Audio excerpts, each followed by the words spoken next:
Good morning, YouTube. Public Piper here. And today I'm going to talk about clay pipes, and specifically about this clay pipe that I bought about a week ago. It's my first one ever, and to be honest, I've had just a ton of fun smoking this. Given this my first one, I knew nothing about clay pipes, but I quickly learned a lot, both by online and by talking with friends, about just how amazing these little things are. Now, the word fun is not usually something I use to describe pipes. We all have those pipes in our collection. They're about as much fun as a Bryan Adams song. I have some in here. But this is the exception. This pipe actually is fun, if you could ever call a pipe fun. And let me tell you a little bit about what I love about it. There's really three things. Number one is this provides an incredibly dry smoke. And when I say dry, I mean dry. I'm talking Dennis Miller dry. I'm talking Stephen Wright dry. I think I saw a tumbleweed come out of this thing in the first bowl that I smoked out of it. That's how dry it is. It is just so absorbent of moisture, and that's really a lot where the coloration comes from as well. But not only is it absorbent, it actually expels tar, if you can believe that. I know that kind of sounds surprising, but I'm going to show you kind of a close-up here. You'll see the really dark spots around the bottom of the bowl there. And in my second and third bowl, not only was it getting generally colored, as you can see in the stem, but it was actually forming little globules of tar that were popping out almost like oil. And what that reminded me of is, this is probably the sun my mother always wanted. This is the pipe that cleans itself, or cleans up after itself. It was just an amazing, experience to watch that happen in real time. And at the time I was smoking it, I was actually on a Skype session with some other friends on a Reddit hangout, and they all had experience with clay pipes, and they said they never saw one do that before. They all got the coloration, but they never got that kind of excretion of tar.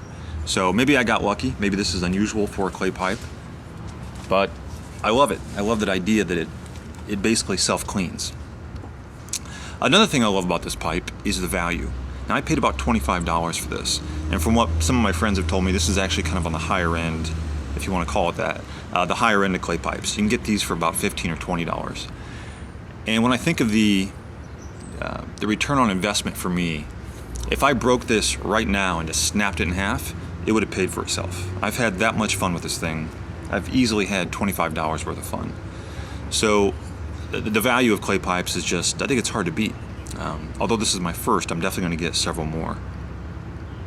Another thing I love about this is when I'm smoking it, depending on the environment that I'm in, I'm kind of instantly transformed into into almost like a time capsule, into a time in history. Because it does have that colonial pub style aesthetic to it, it just kind of makes me feel like I'm back in the olden days when I'm smoking this. There's just something about the way you hold it, and of course you can't hold it by the bowl because it's too hot, but you hold it much differently than you would a church warden. A church warden has its own aesthetic appeal to it, but something about this just makes me feel like I'm back in the 1700s. And when I smoke Orientals in this, which is my new discovery in the tobacco world, when I smoke Orientals in this, like Samson's from McClelland, then I actually feel like not only like I'm back in colonial times, but like I'm back in 1700s China or something. I kind of feel like that old man who smokes the clay pipe in the beginning of the Gremlins. Like, that's who I feel like when I'm smoking Samson's in this.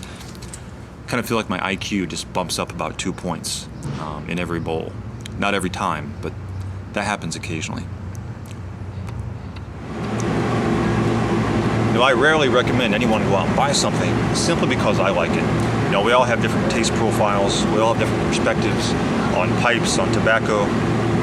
But I'll say this. If you got 20 bucks burning a hole in your wallet, go out and buy yourself a clay pipe. For the money, it's just a no-brainer for me. It's just so cheap. Especially for someone who is thinking about getting their first meerschaum but hasn't bought one yet. Because I kind of view clay pipes kind of like a poor man's or a cheap man's meerschaum.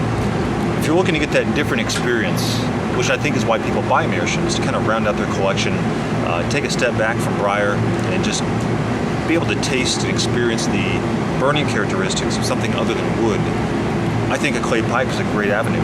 It's a great kind of a stair-stepping mechanism. The one thing I will recommend for anyone who does buy a clay pipe, though, this is the only negative I've ever heard from any friends, is make sure it has a wide draft hole. And I'll show you mine here. This one is wide open for me. The other guys I've talked to, They love everything about it. They love the dryness. They get all the same experiences I've talked about on this video. The one complaint, it was a tight draw. So as long as you buy a clay pipe and you're pretty confident you're going to have a wide enough draft hole for you, with that, I think it'll be a great smoker. Even if you only get 1/4 of the joy that I got out of mine, I think it'd still be a good investment just for the experience. So I'd recommend it to anybody.